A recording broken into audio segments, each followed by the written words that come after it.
I want to read something to you, and then I want to talk to you about our theme. Our theme is don't blame anyone else for the way you feel, for your anger and all that. Don't blame. This is in Psalms 1, and I forgot my glasses, so I'm going to squint here.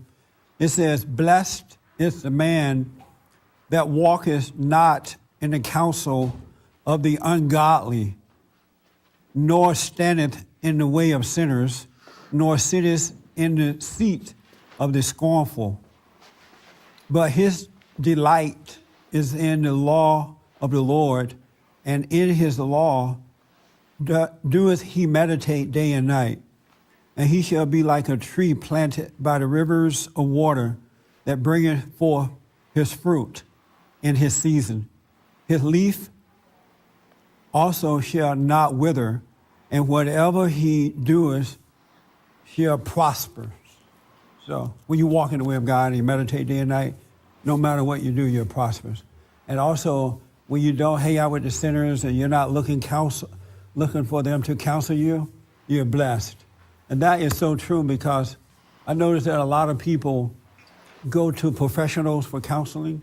Even a lot of preachers do nowadays, and then the preachers recommend their members to go to professional counsels, people, so-called expert.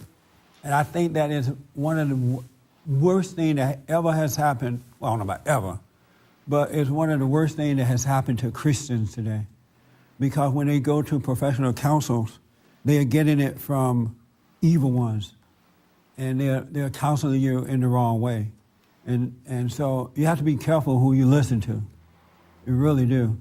The world is not going to tell you the right way to go. Even when I see them on TV call themselves, they have these reality shows now, and Dr. Phil and all these folks, you never hear them talk about the principles of God and really get you on the right track.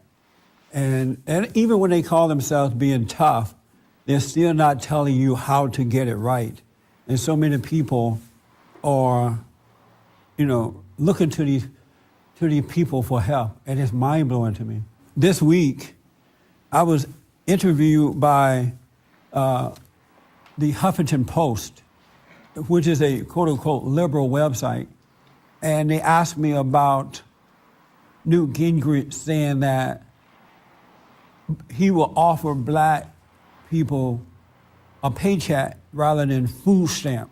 And he also said that black children should have jobs, and in the public schools, they should give them janitor jobs, because the janitors make a lot of money in New York. Because of the union, they make a lot of money.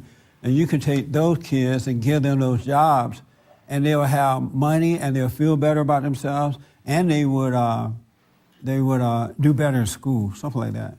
And when he said that, black Americans got up, not all, but most, became very upset about that he would dare offer them janitorial jobs rather than a food stamp. They got mad about that. Isn't that amazing?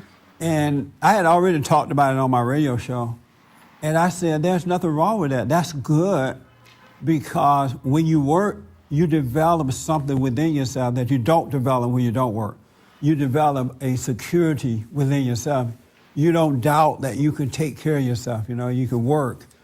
You see how you become strong on the inside when you learn how to work. And you don't look to the government to give you food stamps, and you don't look to someone else to take care of you. And so just imagine that these kids coming in every day, they have they do the school thing, and then they have to work. Just imagine what they would turn out to be.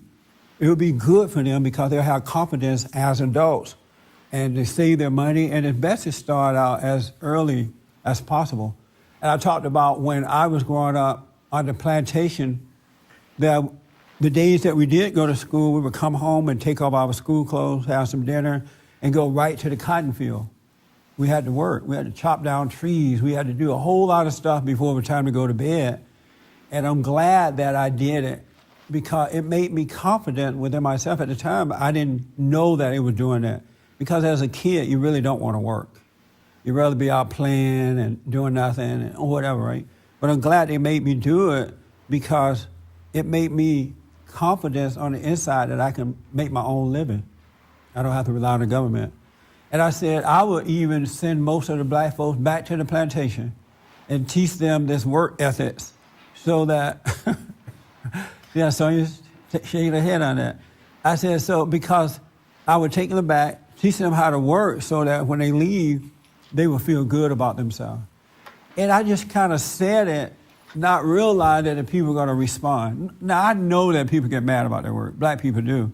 But I really didn't think about sending them back to the plantation, teaching them to work.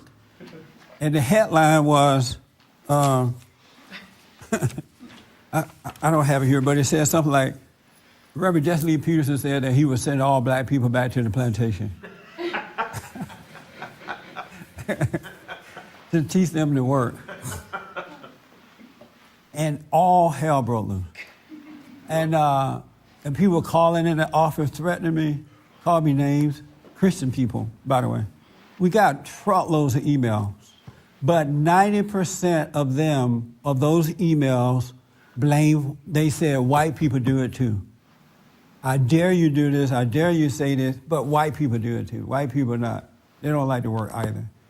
And one or two said, you know what, you're right. But most said they blamed the white person too. And it just showed me how much black people hate white people. The only reason you blame somebody else for your problem is because you hate them. You don't see what's right. But over 90% of the emails said, and this was not on my site, but on the Huffington Post and other liberal sites, 90% of them said that the white man do it too. And I'm thinking, how will these people ever become free? And then they had a hissy fit about the word plantation. I don't think they understand the depths of what it feels like to work. I mean, what work would do for you on the inside when you learn to do it, especially early in life.